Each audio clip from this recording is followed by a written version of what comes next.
गोंडोडा हा एक लांबट आणि रिंगांसारख्या अनेक भागांनी बनलेला छोटा प्राणी आहे. मराठीत त्याला गोंडोडा, सहस्त्रपाद, पैसा किंवा वाणी असंही म्हणतात. याला इंग्रजीत मिलीपीड म्हणतात आणि त्याचे वैज्ञानिक नाव डिप्लोपोडा आहे. सहस्त्रपाद म्हणजे 1000 पाय, पण खरोखर त्याला 100 ते 400 पर्यंत पायच असतात. काही गोंडोळ्यांना 750 पर्यंत पाय असू शकतात. ते जगातील सर्वात जास्त पाय असलेले प्राणी आहेत. गोंडोळ्याचं शरीर लांबट, वळणदार आणि अनेक रिंगांपासून बनवलेलं असतं. प्रत्येक रिंगेला 2 जोडपाय असतात, त्यामुळे तो सरपटतो आणि खूप हळू चालतो. त्याचं डोकं गोलसर असतं आणि तोंड लहान आणि खालच्या बाजूस असतं. गोंडोळ्याचे काही डोळे असतात, पण काही प्रजाती आंधळ्याही असतात. गोंडोळा निशाचर आहे, म्हणजे तो रात्री बाहेर पडतो आणि दिवसा लपून राहतो. तो मातीच्या खाली, ओलसर पानांखाली, झाडांमधून सडलेल्या जागी राहतो. गोंडोळा सडलेली पाने, लाकूड, जैविक कचरा खातो.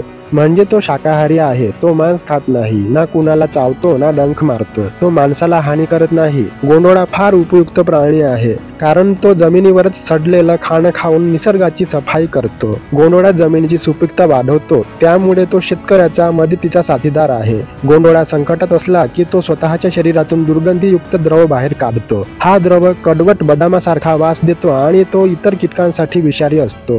माणसासाठी तो द्रव अपायकारक नसतो, पण त्वचेला स्पर्श झाल्यास खाज येऊ शकते. काही लोक गोंडोळ्याला विषारी समजतात, पण तो माणसासाठी पूर्णपणे सुरक्षित असतो. भारतात गोंडोळा महाराष्ट्र, ओडिशा, केरळ, बंगाल, झारखंड, छत्तीसगड अशा राज्यात आढळतो. तो आशिया, आफ्रिका, अमेरिका, युरोप अशा अनेक खंडांतही आढळतो. गोंडोळे काळा, राखाडी, तपकिरी, लालसर किंवा चमकदार रंगाचे असू शकतात. त्यांच्या सुमारे 12,000 पेक्षा जास्त प्रजाती जगभरात आढळतात. गोंडोळ्यांची लांबी 2 सेंटीमीटर ते 30 सेंटीमीटर पर्यंत असू शकते. वजन सामान्यतः 0.5 ते 1.5 किलो दरम्यान असतं. गती फारच कमी असते. 0.5 ते 1 किलोमीटर प्रति तास म्हणजे खूपच हळू चालणारा प्राणी. काही गोंडोळे थोडंफार पोहू शकतात, पण त्यांना पाण्यात फार वेळ राहता येत नाही. गोंडोळा फेब्रुवारी ते जून या काळात प्रजनन करतो आणि अंडी घालतो. मादी एका वेळेस 50 ते 300 अंडी माती खाली घालते आणि सुरक्षित ठेवते. 3 ते 4 आठवड्यांत पिल्लं अंड्यातून बाहेर येतात. ती पांढरट व लहान असतात.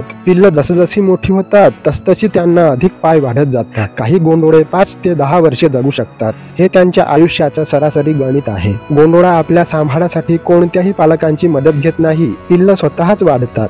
काही लोक गोंडोळ्यांना पाळीव प्राणी म्हणूनही ठेवतात, विशेषतः विदेशी प्रकार. गोंडोळा आपल्या अस्तित्वामुळे जैवविविधतेमध्ये महत्त्वाचा आहे. तो निसर्गाचा सफाई कामगार आहे. तो नसता तर सडलेला कचरा झपाट्याने वाढलं असतं. त्याच्या शरीरावर असलेली चिटींची कवचयुक्त त्वचा त्याला टिकाऊ बनवते. गोंडोळ्याला धोकादायक समजणं चुकीचं आहे. तो शांत, संयमी आणि निसर्ग मित्र आहे. तो आपल्याला शिकवतो, हळूहळू पण सातत्याने चाललं की यश मिळतं. गोंडोळा म्हणजे निसर्गातील एक अदृश्य योद्धा, जो नेहमी आपले काम न बोलता करत असतो. हा छोटा प्राणी आपल्याला शिकवतो की कितीही छोटे असलो तरी निसर्गासाठी उपयोगी ठरू शकतो.